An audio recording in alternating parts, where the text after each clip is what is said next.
Got a cracked tabletop here on this piece of furniture, and we need to glue it back together. It's really simple, and in this video I'll show you how.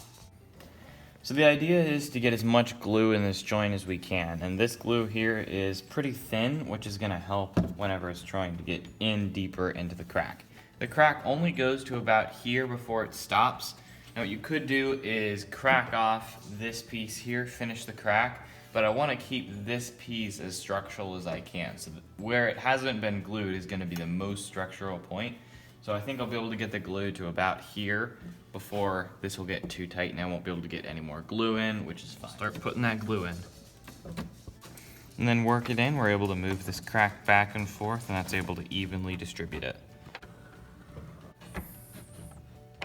Just keep flexing it back and forth so it can work down into that joint.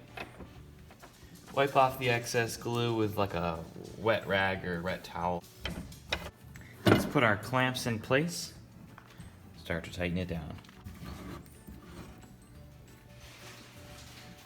Before you really clamp everything up, you want to check and make sure everything is flush. It's had 24 hours to dry, so we can remove these clamps. It feels really strong.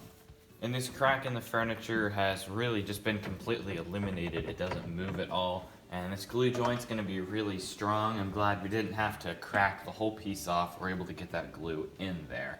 This is going to be a lot more stable.